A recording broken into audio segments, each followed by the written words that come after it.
ये पूरे नस सकल पूरे हाथ का पैर का गले का सब ब्लॉक हो गया था। जहाँ भी डॉक्टर वो नस ढूंढते मिल रही थी डायलिसिस के लिए। डायलिसिस अब कोई रास्ता नहीं बचा था। जब एलोपैथ में कोई विकल्प ना रह जाए तो हम ही तो चैलेंज स्वीकार करेंगे, और कौन करेगा।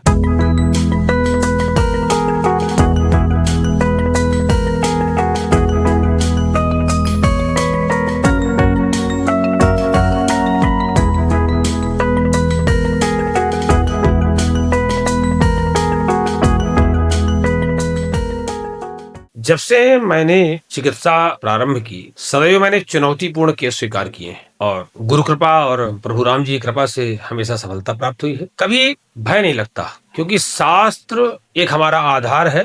शास्त्रीय चिकित्सा पर पूरा विश्वास है, शास्त्र के निर्देशों पर पूरा भरोसा है। इसी आधार पर हम कठिन से कठिन केसों को लेने में संकोच नहीं करते और सफलता ही मिलती है। आज आपसे हम परिचय करा रहे हैं, ये राम आश्रय पाल है, सेकंड फॉलोअप में आए हैं। क्या नाम है आपका?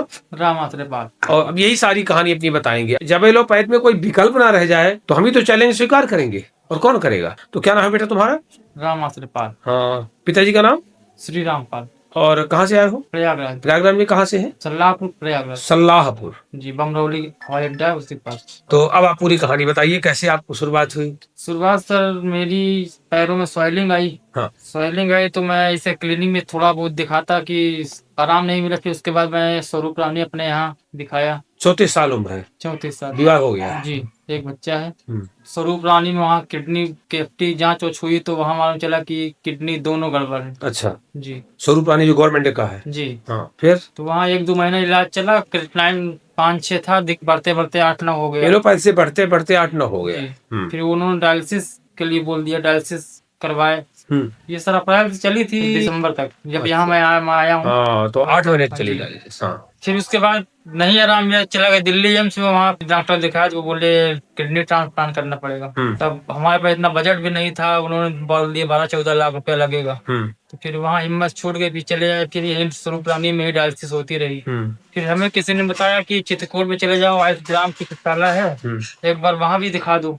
यहाँ जब से आए 2 महीने में डायलिसिस एकदम बंद हो गई है। नहीं, वो तो बंद हो गई, लेकिन आपको क्यों आए आप यहाँ? डायलिसिस क्यों नहीं करा? आपके सामने एक समस्या आ गई थी क्या? ये पूरे नस सकल पूरे हाथ का पैर का गले का सब ब्लॉक हो गया था। जहाँ भी डॉक्टर वो नस ढूंढते मिल रही थी डायलिसिस के लिए। अब कोई रास्ता नहीं बचा था। फिर डॉक्टर मुझे बोल दिया लखनऊ जाओ, पेट वाला डायलिसिस कराओ वहाँ। अच्छा, पेरिटोनियल डायलिसिस के लिए। वो पेट से डायलिसिस करते हैं, यहाँ नहीं हो पाएगा, लखनऊ पीजीआई जाना पड़ेगा। फिर आपने आयुर्वेद की? जी। तो तभी हमें कोई बताया तो हम यहाँ चले। हमने जब आपको देखा तो क्या कहा था? बोले आपकी डायलिसिस बंद हो जाएगी। मैंने कहा था कि आपको डायलिसिस बंद करा दो, कोई चिंता मत करिए। इसके बाद आप लगभग 4 हफ्ते तक भर्ती रहे? 4 हफ्ते। हाँ, लगभग 1 माह रहे। और जिस समय हमारे पास आए थे उस समय तो इनका 10.2 क्रिएटिनिन था और यूरिया 165.4 था। इसके बाद सबसे अच्छी बात इनके साथ ये हुई कि पहले सप्ताह से ही रिपोर्ट घटने लगी। नहीं तो पहली बार जब डायलिसिस लोग छोड़ते हैं तो थोड़ा बढ़ा करता, लेकिन आपके साथ अच्छा होने लगा।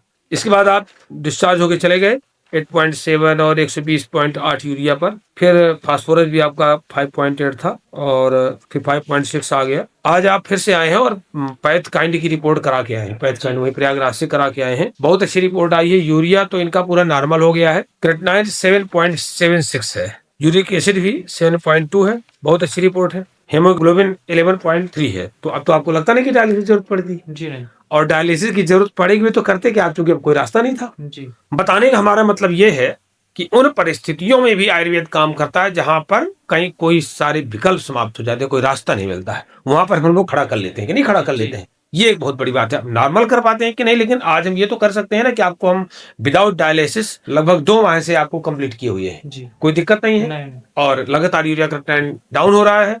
ऐसे ऐसे करके काफी अच्छे रिजल्ट आने की संभावना है। तो दर्शकों को हम ये बताना चाहते हैं, मुख्यतः हम अपने आयुर्वेद डॉक्टरों को बताना चाहते हैं, आयुर्वेद जगत को बताना चाहते हैं कि हमारे पास इतनी अच्छी चिकित्सा है। और मैंने तो हमेशा इसी पर काम किया है। इसी पर शुरू से ही मैंने चुनौतीपूर्ण केस लिए हैं और शास्त्र की कृपा, मुख्यतः शास्त्र की कृपा और उन गुरुओं की कृपा जिन्होंने हमको शास्त्र पढ़ाया, और बहुत अच्छे रिजल्ट आते हैं। आयुर्वेद के बारे में क्या कहना चाहते हो? आपको कैसा लगा इलाज कराने के बाद? इलाज कराने से बहुत अच्छा लगा है मेरे को। शरीर पहले जैसे भारी भारी थी, अब तो बहुत हल्का। जब पहले जाता था अपने रोड तक टहलने तो सांस फूलने लगती थी। जब से यहाँ से डिस्चार्ज हो गया तो सांस नहीं फूल रही। बाहर पहुंच जा रहा। पहले आप डायलिसिस कराते थे सांस, तब भी सांस फूल जा रही थी। दुकान तक नहीं जा पाता था। अब तो 1-8 किलोमीटर भी चला जाऊं तो। हाँ, लेकिन ज्यादा घूमना नहीं है। जी। आराम करना है। प्राणायाम करिए, जरूर करिए, जब जरूर करिए। जब नहीं छोड़िए। 1 घंटा राम नाम का जब सुबह, 1 घंटा 2 घंटा कर लिया तो और अच्छा, 1 घंटा शाम को, बड़ी ईश्वरीय सहायता आपको प्राप्त होगी। ये हमारे आयुर्वेद में लिखा हुआ है। महेंद्र राम कृष्णाराम ब्राह्मणाराम गवाओं भी तब सा तेजसा वापि प्रसामध्यम शिवाय वही। भगवान धन्वंतरि तक ने कहा इस बात के लिए।